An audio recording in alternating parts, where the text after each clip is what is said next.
Let's kick off with the fallout from Ed Miliband's decision to sack Emily Thornberry from the Labour front bench for tweeting a picture of a white van parked outside a house in Strood draped in England flags.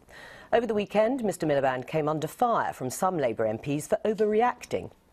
And that prompted others to attack Mr Miliband's attackers for not understanding how damaging the incident is. Gisela Stewart, when you saw that tweet, the white van outside a house, draped in St George's flags, what did it say to you? It said to me, like some houses in Berkeley Green. I've seen it before. But you know, I was the woman who stood between Tony Blair and Sharon Storer in the 2001 election. There are moments in politics where a whole kind of mood and you and a particular act coincide in a way which, in case of just Emily's case, you'd say, this is really incredibly unfair. But I thought, what would I have done if I'd been in Miliband that evening? I probably would have done the same. Why? Because you just suddenly get this conflagration of the irrational emotions. Everybody will have put into that picture what they wanted to put in there. Because, you know, she said very little to it. Well, all she said, she tweeted that photo as we've described it and captioned it, "Image of Rochester." And I'll say again, what did it say to you, that picture? It said to me, this is like part of my constituency. Right, but did it say anything else? Did it have deep political meaning? Did it give some sort of motivation behind what Labour politicians think? Given my constituency, there's one half of the constituency, you would have seen it. In the leafier part of Edgbaston, which is also part of my constituency, you wouldn't have seen it. So I can see why, depending on where you are, it really hit you differently. Right, but for Ed Miliband, you say it was a conflation of all sorts of different events. But why, unless you are gripped by panic and fear, would you react by sacking Emily Thornberry from her job as Shadow Attorney General? Because there were a significant number of people who thought that she was actually ridiculing a part of the electorate which feels left behind, particularly left behind by a party which they think like Labour should represent them. That's why I'm saying on its own you could think this was unfair. I think as a package it probably just was one of those things in politics where that's the price you paid. What went through your mind, Douglas Carswell, when you saw it? This is extraordinary. The party that produced Keir Hardie is now the party of Emily Thornberry. We have big corporate parties that are so out of touch.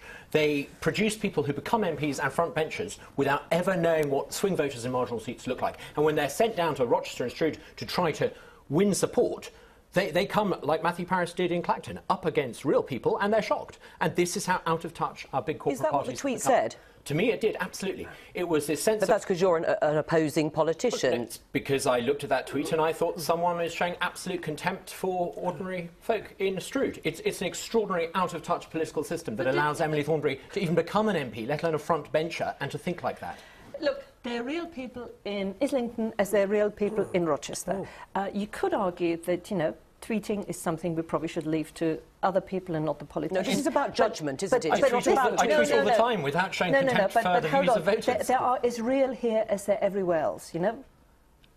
What did it say to you? There was nothing unusual about this house. I have lots of such houses in my constituency. It's somebody celebrating something about their identity. I've no idea what Emily meant by doing it, and I actually feel sorry for her, because we don't actually know what she meant. But I know what happened within Labour. It's when they saw this image, it brought home to them that it would be viewed as being contemptuous and out of touch. And that's why Ed Miliband reacted in the way in which he did. And I think that there is a lesson in that, because, in fact, the Labour Party is out of touch with this group of people, and indeed you could argue many other political parties have been historically out of touch with this group of people, whilst being very happy to go to other groups and to be seen to identify with them and to ignore these people. And in my view, they have just as much a right of participation, and indeed, in my judgment, many of them play an important role in our society, and I think that that's why it touched a raw nerve for Ed Miliband. But you'd have to ask Emily what she meant by it, whether she was surprised by this vision, because I wasn't. And indeed, when I was campaigning in Rochester, there were other indications of pride in English identity that were present in a number of places in a completely pleasant fashion. Did Ed Miliband's action actually calm the situation, or did it inflame it? Oh, at this stage, you can't say it's calmed it, but it was a recognition. But can I just come back to... Hang on, you said you agreed with him. You would have done the same thing. At that moment, I went... Because hindsight's a wonderful thing.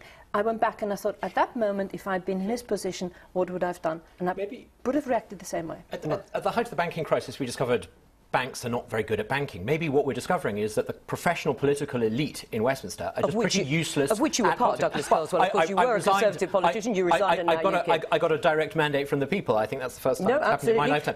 But you have been part of that elite establishment. You must understand that alienation. And I walked away from it because it wouldn't change. Perhaps, like the banks, we come to the realisation that the people we pay a large sum of money to do politics for us are not very good at politics. I think that's what this shows. The Tory party produced Matthew Parris and his sneer in Clacton.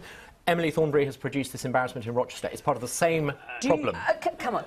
What are MPs for? MPs are for representing the people in their patch they have been elected in order to majority them form the government and govern. I think there is a kind of undermining, and this is where the Europe debate comes into it later, of who makes decisions, have we got any control over it, which that feeds into. But just on that picture of the flag of St. George, it has made the most extraordinary journey. And in this moment, it just was a perfect storm. Do you feel respect when you look at a picture like that and see a house draped in the flag? I just feel completely comfortable. I don't think it's a question of respect.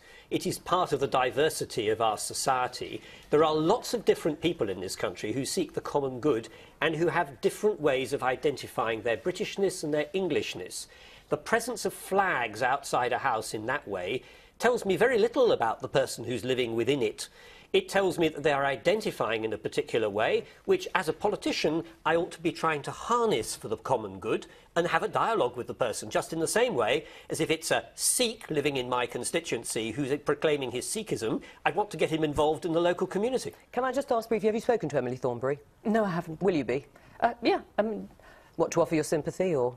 Yeah, but just saying... Having lost her job? You were just in the wrong place at the wrong time, and it hit you, and there's a real... She was in politics. She was in the wrong place. But that's politics, you know? Yeah.